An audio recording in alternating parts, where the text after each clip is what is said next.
una actividad, ingeniero, a lo largo de este tiempo con la gente por Facebook Live, ha hecho un contacto a través de ese marco. Yo voy a remontarme a un momento en el que nosotros conversamos aquí y usted hablaba de que es una bomba de tiempo la economía y parece que se aceleró el reloj con la situación. ¿Cuál es su visión del manejo de la crisis en relación a la salud y en el tema de la economía, que en este momento se suma al número o es el punto más importante, creo yo, de preocupación de la mayoría de los bolivianos en este instante, más allá de, lógicamente, los cuidados para no contagiarse? Queremos su visión, ingeniero. Gusto de saludarlo. Buen día. Un gusto, Gary. Buen día, gusto. Un placer estar contigo en tu programa a través del teléfono. Sí, evidentemente hace un buen tiempo estuvimos ahí en tu estudio, parecería hace un par de siglos, y hablaba yo sobre el problema económico que estábamos heredando, producto del desfalco económico masista. Y teníamos una combinación sui generis en Bolivia, un gobierno autoritario de 14 años, que había violado su propia constitución, que había desconocido su propio referéndum para prorrogarse en el poder vía un fraude monumental.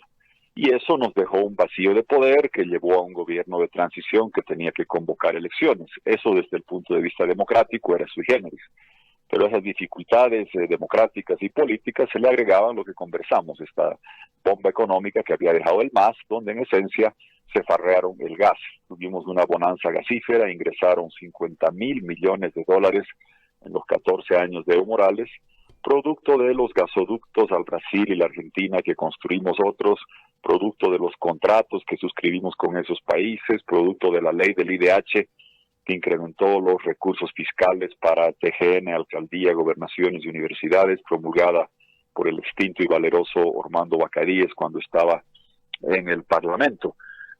Y esos 50.000 millones de dólares hubieran permitido, lo conversábamos en tu radio, hacer decenas de corredores bioceánicos, por darte un ejemplo, o financiar un seguro universal de salud, lo mencionamos, de primer nivel para 100 años, no para 5, no para 3, no para 8, no para 10, para 100 años. Ese es el tamaño del desfalco, porque esos 50.000 millones de dólares, el cajero del desfalco, Luis Arce, los destinó a entreguismo, pagándole a empresas extranjeras vía costos recuperables y recompras sin auditoría, más de 11.000 millones de dólares, a elefantes azules, aeropuertos, fábricas de miel, de papel, de urea, de polietileno, satélites que ni se ven ni se sienten, estadios por doquier, por el orden de 7.000 y pico millones de dólares, corrupción y despilfarro por cerca de 30.000 millones de dólares, porque todo se hacía sin licitación. Desglosamos eso, te di las cifras. ¿Y qué es lo complicado de lo que ha sucedido desde que hablamos para ahora? Que a un contexto democrático complejo como el que vive Bolivia, como ningún otro país, con un gobierno de transición, que hemos expulsado a una dictadura, pero estamos hoy día, en abril, claramente todos fuera de término. El Congreso y la presidencia expiraban el 22 de enero y estamos en un periodo de transición, y el cronograma electoral que señala que serán las elecciones pues entre fines de mayo a fines de septiembre, de acuerdo al coronavirus. A todo ese cuadro complejo democrático y económico se le agrega el coronavirus con sus impactos sanitarios y económicos, porque no cabe duda que el coronavirus va a dejar, y las cifras lo están mostrando, una recesión brutal en todos los países del mundo, en América Latina también, en Europa, en Estados Unidos. China ha tenido recesión el primer trimestre, lo cual hace que nuestros compradores de materias primas estén con menor movimiento económico. Va a disminuir la cantidad de remesas que envían los hermanos y compatriotas de otros países que no tienen trabajo, o algunos están retornando, como estás viendo. Van a caer los recursos del turismo, y producto del coronavirus se ha dado este fenómeno en el área petrolera, energética, donde se ha desplomado la demanda, Gary. Como tú sabes, los aviones no están volando, muy poca gente está manejando, las fábricas no están funcionando, la demanda del petróleo ha caído 30%, 30 millones de barriles día, y el suministro, a pesar, hubo discrepancias entre petropotencias, Estados Unidos, Arabia Saudí, Rusia, trataron de componerlas y a la hora nona acordaron recortar 10 millones de barriles, pero como tú entenderás, si la producción baja 10 millones de barriles día y la demanda baja 30, tienes una sobreoferta de petróleo, más problemas de almacenamiento, y se ha desplomado el precio del petróleo. Habíamos hablado en tu programa que parte de la dificultad económica era que estábamos heredando este desfalco del MAS, el despilfarro, robo de 50,000 millones de dólares, la quema de reservas internacionales y que nos estaban dejando un déficit fiscal y un déficit comercial muy alto. Pues ahora con el coronavirus eso se va a poner peor porque habiendo expirado el contrato con Brasil, que Evo Morales nunca lo renovó, ahora tenemos un problema desde el punto del gas que nos ha dado de comer durante tanto tiempo que vamos a vender menos volúmenes y a precios sustancialmente más reducidos. Concluyo con esta idea, Gary, para que nos percatemos del efecto del gas. El 2013, 2014, cuando vendíamos casi 50 millones de metros cúbicos día a los mercados de Sao Paulo y Cuiabá en Brasil y al de Buenos Aires, a cerca de 10 millones de dólares el millón de BTUs. Las cifras pueden confundir a la gente, pero en plata, ¿qué significaba eso? Pues más de 6,000 millones de dólares al año de exportaciones gasíferas. Pongámosle eso en cifras mensuales. Imagínate, el sueldo del país por exportar gas era más de 500 millones de dólares al mes. El año pasado ya había caído a la mitad, 240 al mes. ¿Por qué? Porque se habían reducido los volúmenes por falta de exploración y porque habían disminuido los precios. Pues este año, por la disminución de volúmenes, tú sabes que Brasil, que compraba 30 millones, solo va a comprar 14, entonces por la disminución de volúmenes, eso estaba reduciéndose el monto de ventas, y ahora se ha combinado la reducción de volúmenes. Brasil por el coronavirus ni siquiera va a comprar 14 millones de metros cúbicos día, sino 10, y el precio que andaba en $60 el barril en enero, febrero, se ha precipitado, ha bajado, ha colapsado alrededor de 20. ¿Qué significa eso? Que el último trimestre de este año, un país como el nuestro, que hace 6 años, Gary, vendía 500 millones de dólares o más de gas al mes, que el año pasado vendía 240, la mitad, pero todavía un monto interesante, este último trimestre estará vendiendo 60 a 70 millones de dólares al mes. Que la gente que nos escuche ponga eso en perspectiva. Imaginemos que pase tu sueldo mensual de 500 a 240 a 70. Esa es la realidad de lo que va a pasar con el gas. Entonces, al cuadro complejo de un gobierno de transición producto del fraude y del continuismo del MAS, que nos traía problemas democráticos, al desfalco del MAS, que quemó reservas, que se parrió el gas, que nos dejó con los dobles déficits, le agregas todo esto y no cabe duda que la situación va a ser más complicada de lo que se preveía y va a ser más urgente lo que hablábamos contigo, un programa de cooperación internacional para garantizar la estabilidad, rescatar la economía, de 7,000 millones de dólares de organismos multilaterales, de fuentes bilaterales, de mercados, que requiere un gobierno serio, sólido, legítimo, con un plan muy, muy claro. Pero obviamente todo esto va a necesitar el pasar esta pandemia del coronavirus. Podemos hablar de eso. Estoy enormemente preocupado por la forma en que se está manejando esto, particularmente por la carencia de test y de exámenes y por las falencias en el sistema sanitario para atender lo que va a ser el incremento de personas que requieran el servicio, porque creo que esa es la prioridad ahora. En el tema estructural, las dificultades políticas, económicas se van a exacerbar, lo cual va a requerir acelerar el relanzamiento de Bolivia con una visión de corazón verde, digital, capital de baterías de litio, país integrador. Si algo bueno va a quedar de esta crisis, Gary, es que como tú y yo por celular, todo el mundo está haciendo conferencias por Zoom, por celular, por Cisco WebEx, por Beeline TV y por diferentes mecanismos. Se va a digitalizar el mundo. Habíamos propuesto hacer el gobierno digital. Eso ya no va a ser solamente necesario como base de una propuesta que yo pueda hacer, sino va a ser algo perentorio y requerido para Bolivia después de del coronavirus, que va a cambiar los hábitos y prácticas de trabajo y sociales.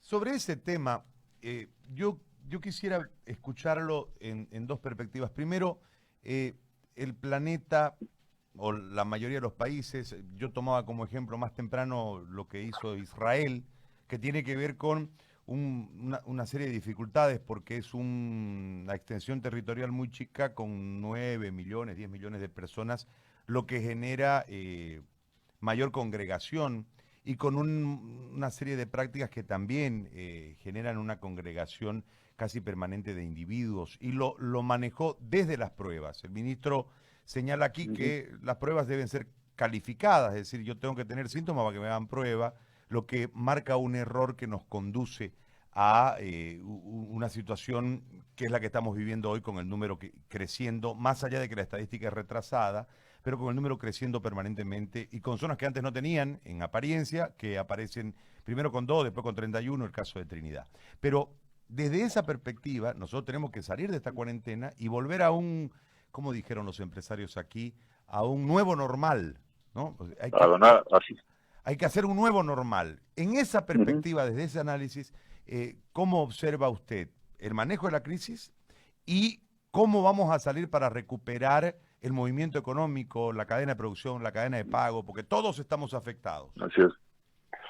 Gary, estás tocando el tema de fondo ahora, porque estamos hablando antes de temas estructurales. Habrá tiempo para ver los programas de rescate económico para relanzar Bolivia hacia fin de año, después de tener un gobierno legítimo.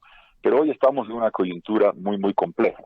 A ver, lo que estás señalando es decir, mira, yo estudio, informo, converso con gente en los Facebook Live que dices, hablamos con expertos y, en fin, hemos aprendido de las experiencias de otros países. Lo bueno del coronavirus es que esto empezó a principios de año en el Asia, migró a Europa, a Estados Unidos, y hemos podido aprender de experiencias de otros países. ¿Cuáles son los dos modelos, si quieres, extremos que han demostrado que aplanan la curva de contagio y que paran la propagación? Uno, la cuarentena total, rígida, draconiana, como en Wuhan, que en la provincia Hubei de China, que son 60 millones de habitantes, son 6 veces Bolivia, no es un lugar pequeño, es una provincia china de 60, es más grande que Colombia o que Argentina, para que nos demos idea de esa provincia, y no volaba una mosca.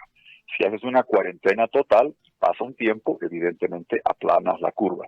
El otro modelo, digamos el de Corea, lo que citabas de Israel, lo que ha pasado en Islandia, es el testeo masivo. Asumamos aquí en Bolivia que milagrosamente tuviéramos 11 millones de tests y unas máquinas que trabajan a toda velocidad que nos den el resultado en 24 horas, pues podríamos saber que hay 280,000 personas que están contagiadas, aislarlas, tratarlas, tenerlas en su casa y el resto podríamos seguir trabajando tranquilos.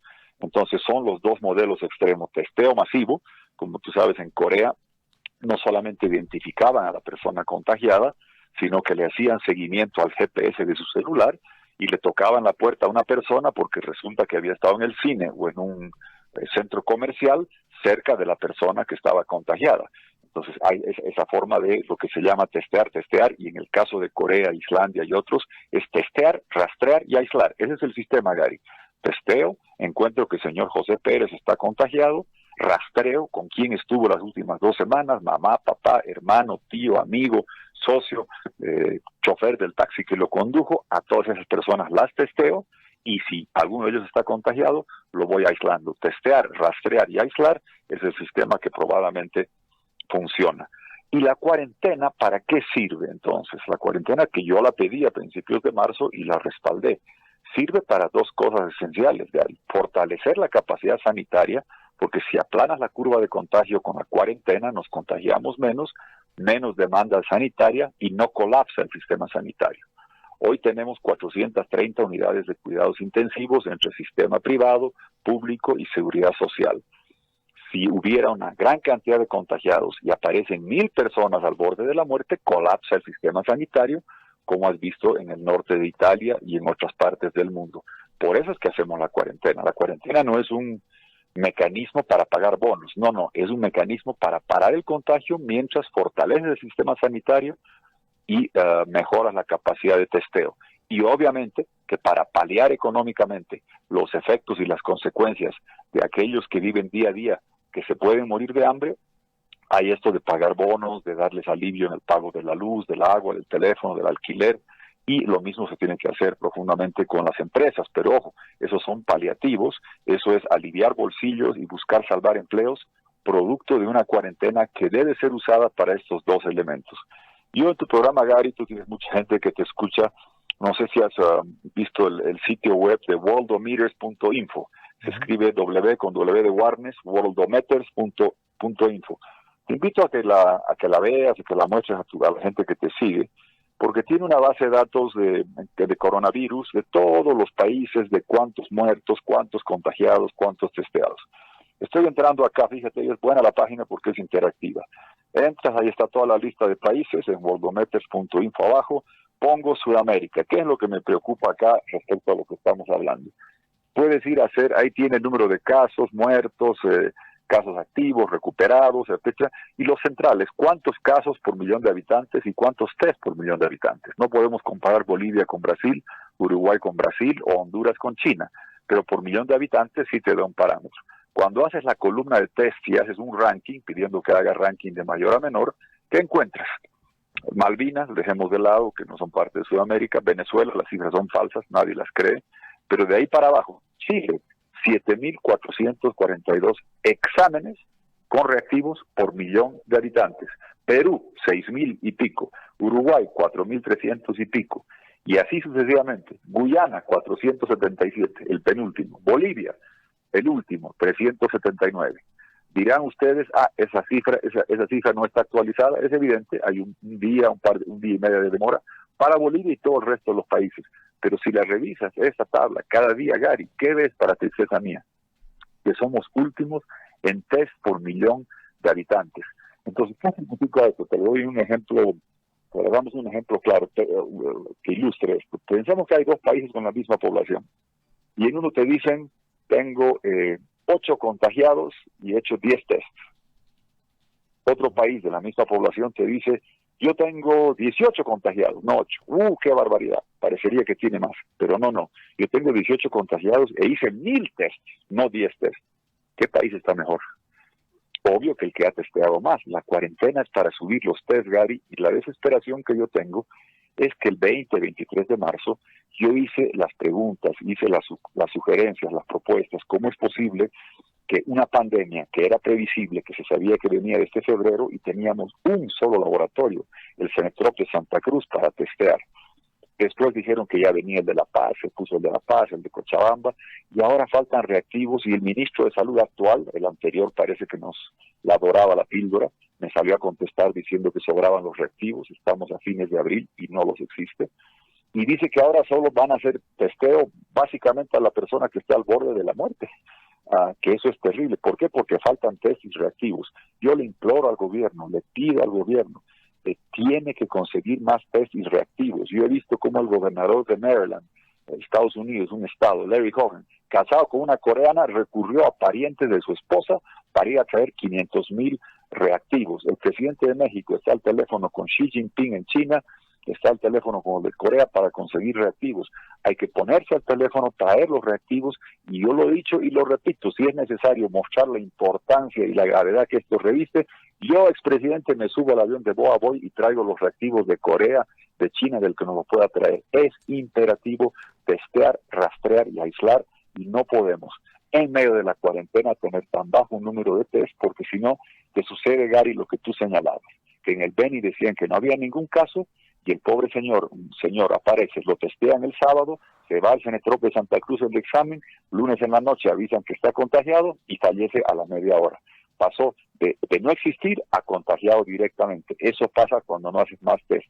Y lo mismo te podría decir de fortalecer la capacidad sanitaria. Requerimos triplicar, aunque sea de forma improvisada, las unidades de cuidado intensivo en colegios, en coliseos, en hoteles, con respiradores. Yo vengo reclamando hace tiempo cuántos respiradores. Se hacen anuncios, Gary. Siempre dicen, no, ya vamos a subir pronto a 1.300, pronto van a llegar 20,000 reactivos más, pronto van a llegar respiradores. Yo quisiera saber, no un consejo, no un grupo notable, ¿quién es la persona responsable de traer los test, de traer los reactivos para usar la cuarentena, que la estamos cumpliendo los bolivianos, para intensificar el testeo y para fortalecer la capacidad sanitaria? De lo contrario, no estamos utilizando la cuarentena para el objetivo principal que tiene, que es testear, rastrear y aislar masivamente, y para fortalecer la capacidad sanitaria, triplicando la unidad de terapias intensivas y la forma de atender a la gente. Creo que eso es lo perentorio en este momento, Gary. Ahora, ¿cómo observa usted como exmandatario el tema de la centralización? Porque en este momento hay un montón de quejas de los municipios en relación a que no les ha otorgado la plata el gobierno central. A esto hay que sumarle, usted hacía un análisis en relación al petróleo, pero si lo asentamos aquí, el subsidio por los hidrocarburos no se está dando, no estamos conduciendo, no estamos consumiendo gasolina, diésel, qué sé yo. hay que sumarle a esto que no se está dando el desayuno escolar. Hay un montón del presupuesto que en realidad está centralizada la plata. Pero no tenemos una reacción en relación a la necesidad. Y a esto hay que sumarle que además, decía el otro día, que me llamó mucho la atención a mí, Samuel Doria Medina, anunciando la llegada de los test. Yo que sepa, no es parte del gobierno, pero bueno, en ese marco anunciando los test y además anunciando las platas que Bolivia está prestando y las ayudas que está recibiendo. Entonces, me parece que no es un tema de orden económico, ingeniero, sino es un tema de una incapacidad para el gasto. ¿Cómo podemos traducírselo a la gente este momento de tanta incertidumbre, nosotros en nuestras casas sin poder producir, ya con problemas de hambre en una gran parte de la población boliviana, con el miedo de salir a la calle a contagiarnos, con los números que están retrasados porque no tenemos la estadística diaria, porque hay un montón, el proceso es muy largo, es decir, yo llamo, hasta que vienen a verme pasa un día, hasta que me sacan la prueba pasa otro día, hasta que sale el resultado pasa otro día, ya me enfermé, ¿no? Hasta que me atienden ya me morí. Así más o menos está la cuestión. Entonces, en ese marco, ingeniero, ¿dónde está el tema? ¿Es un tema de ineficiencia? ¿Es un tema de no conocer la magnitud del tema? ¿O hay una serie de intereses de orden político por la candidatura, por lo que fuese, que están como generando una obstrucción a lo que se debe hacer? A ver, José Gary, tocas tres temas que son muy importantes. Primero, rápido, la cuestión de los subsidios. Es evidente, como tú dices, poca gente está manejando, nadie está volando, pocas fábricas produciendo en Bolivia y en el mundo. Ha bajado la demanda de petróleo y por tanto han caído los precios, y eso es una caída estructural, profunda, de muy largo plazo. Hay gente que dice que esto va a ser de corto tiempo, ¿no? Como tú sabes, el contrato con Brasil tiene una suerte de rezago o amortiguación, la fórmula de Herbert Müller, donde en esencia, para no complicar a la gente que nos escucha, si el petróleo pasa de 100 a 10 y sube otra vez a 100, haciendo una especie de serrucho al subir y bajar, pues la fórmula con Brasil tiene un rezago de un par de trimestres, haciendo que los picos no sean tan altos, los valles no sean tan bajos, para no afectar al consumidor brasileño. ¿Qué es lo bueno de eso? Que la caída que has visto de un petróleo que andaba en 60 y pico dólares a principios de año, que ahora está por debajo de 20, no nos afecta al día siguiente, nos empezará a afectar en julio en menor medida y en octubre en mayor medida por la forma que está estructurada la fórmula del gas. Entonces el último trimestre de este año o los primeros del próximo año van a ser muy duros en la caída de recursos, y tocabas un tema que es central, de qué viven buena parte de los ingresos de gobernaciones, alcaldías y universidades. Tú sabes que viene del IDH. Imagínate la Universidad Gabriel René Moreno, las gobernaciones, las alcaldías, que acostumbraban a coparticipar de 500 millones de dólares o más que recibía el país de gas hace 6 años, coparticipaban de 240, ya no 500 el año pasado, y a fin de año, principios del próximo, estarán coparticipando por ingresos de 60 a 70 millones de dólares al año, una caída de alrededor del 85%. Eso va a golpear duramente a universidades, alcaldías y gobernaciones. Para el Tesoro el subsidio, el golpe no es tan duro porque caen ingresos, pero también se ahorra lo que se erogaba en importar diésel y gasolina, pero el golpe va a ser brutal, y hay que empezar a hablarlo muy claro, en reducción de recursos para alcaldías, gobernaciones y universidades. Sobre los menores recursos hay un otro problema, el de coordinación, la coordinación que tú señalabas, porque es evidente que el sistema de salud requiere la armonización de la tarea entre los niveles nacional, regional y central. En algunos lugares funciona, en otros no. En Cochabamba siguen con 2 directores de sedes, uno nombrado por el gobierno central, fruto de la intervención aplicando el decreto del 25 de marzo, y otro nombrado por la gobernación. Entonces, ahí se tiene esa dificultad. Aquí en La Paz entiendo que se ha aceptado la intervención, en Chuquisaca hay protestas. Entonces, a este hecho de falta de test, de falta de equipos, de falta de equipamiento de protección personal, barbijos, máscaras N95, guantes, a esas dificultades que se ven semana tras semana, Si le agregas las de falta de la coordinación y echarse la culpa, ahí vamos a llegar a un verdadero desastre. Tiene que haber un espíritu de coordinación y de trabajo mancomunado, y obviamente parte de la tarea de las autoridades nacionales que tienen que coordinar con las regionales y las locales. Yo, como tú, veo muchas veces afán de protagonismo, afán de salir a la cámara a anunciar cuántos contagiados, cuántos decesos, y en otras partes del mundo lo que se hace es se da un solo boletín al día, lo da el presidente, en el caso de Perú, en el caso de Colombia, o en el caso de Estados Unidos lo dan los gobernadores, en Francia, en España, lo dan los presidentes, diciendo qué es lo que está pasando en el contagio, en los tests, en la parte sanitaria, dando toda la información. Aquí he visto cada noche, antes salía el ministro de Salud, ahora sale una persona, un director, a leer un boletín. Yo quisiera en ese marco que se garantice la coordinación entre todos los niveles sin disputas, porque me temo que cuando empiecen las dificultades va a empezar a echarse la culpa, y que yo traje material y que tú no lo usaste, que no me lo entregaste, que yo puse el laboratorio, que tú no lo usaste, y eso sería catastrófico, José Gary, que en lugar de trabajar para solucionar y dar respuesta a la pandemia, pasemos a echarnos la culpa por falta de coordinación entre los tres niveles. Y finalmente, el tercer tema que señalabas de test. Mire, yo veo cada vez anuncios y veo ministros de Agricultura o de Obras Públicas, no sé exactamente cuáles, hablando de test, de que están llegando, que no están llegando, y son anuncios que vienen, que no llegan, o como tú decías, gente que ni siquiera es del gobierno. Yo le pido al gobierno que nos diga no solamente cuántos contagiados, cuántos decesos, cuántos recuperados, sino que cada día nos avisen cuántos exámenes están haciendo, cuántos en cada laboratorio. Ese examen, los exámenes que se están haciendo son de 2 días, 3 días, 5 días, de cuántos días después de que el paciente los ha recibido, y sobre todo que nos digan cuántos exámenes al día se van a hacer el próximo sábado, este próximo domingo, el próximo lunes, el próximo martes, el próximo miércoles, y que nos muestren que se puede incrementar. Termino ilustrando este problema con lo siguiente, José Gary. En Ecuador estaban haciendo tests, pero no tenían la capacidad de procesarlos y los tenían acumulados. ¿Y qué pasó anteayer? Fíjate en la tabla esta de worldometers.info.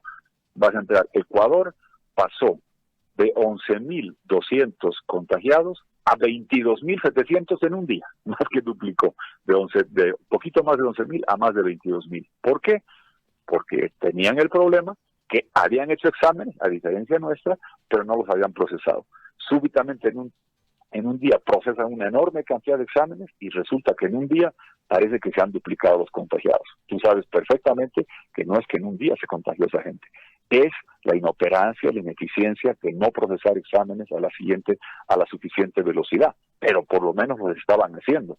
La preocupación enorme que tengo es que no se están haciendo acá suficientes exámenes y que sería terrible. Como tú sabes, la cuarentena tiene límite, como tú dices muy bien. Ricardo Hausman, el director de Harvard, en un Facebook Live decía, si la persona tiene 10% de chance de contagiarse de coronavirus en la calle y 100% de chance de morirse en casa de hambre por no tener que comer, pues va a salir a trabajar. Tiene un límite eso de la cuarentena, y que imagínate que se termine la cuarentena, que la gente salga y que recién ahí estén llegando los test y que te muestre un incremento masivo de los contagios y un posible colapso, Dios nos salve, del sistema sanitario. Esas son las preocupaciones que tenemos, y fíjate que cuando el 20 de marzo o algo así manifesté estas preocupaciones de la falta de reactivos, de la falta de exámenes, de tener un solo laboratorio, salió el exministro de Salud a responder que no sé quién buscaba palestra y demás, salieron a polemizar en lugar de trabajar. Ya han pasado casi 40 días y seguimos con el problema que no tiene solución. Y reitero, si algo yo le imploro a la autoridad del gobierno, a la presidenta, es que hable al teléfono con el primer ministro de Corea, con el presidente de China, como ha hecho el de México, con la señora Merkel de Alemania, y diga, necesito 500,000 test. Mire, los países que han mostrado que efectivamente se puede reducir esto, están llegando a hacer test de 1% de la población por semana. ¿Qué significaría eso? Tener que hacer 100,000 tests aquí, poder hacer hasta 100,000 tests al mes, 1% al mes están logrando hacer. 100,000 tests al mes, estamos lejísimos de eso ahora. ¿Cómo se consigue más test? Haciendo gestiones. Es evidente, esto se veía venir, se han tardado, no existen ahora, hay que hacer gestiones de Estado, políticas, y reitero, si hay que subirse a un avión de BOA, ir a Seúl, ir a China, ir a Alemania, a conseguir, yo feliz voy, no soy de los que sugiero cosas que no estoy dispuesto a hacer, pero es absolutamente imprescindible traer la mayor cantidad de exámenes con los laboratorios para procesarlos, porque testear, rastrear y aislar es la garantía de poder usar de la forma más efectiva la cuarentena, y eso, como señalabas, coordinando entre los tres niveles y conscientes de que para adelante van a llegar tiempos muy difíciles económicamente, en particular para alcaldías, gobernaciones y universidades. Tuto, le agradezco por el tiempo, por el diálogo, un abrazo y a cuidarse, y así nos cuidamos entre todos. Si nos cuidamos individualmente, nos cuidamos entre todos. Un abrazo, muchas gracias. Gracias, muchas gracias, José Gary, un abrazo, buen día. Hasta luego, buen día. El ingeniero Jorge Tuto Quiroga Ramírez, candidato presidencial por Libre 21, ha conversado con nosotros.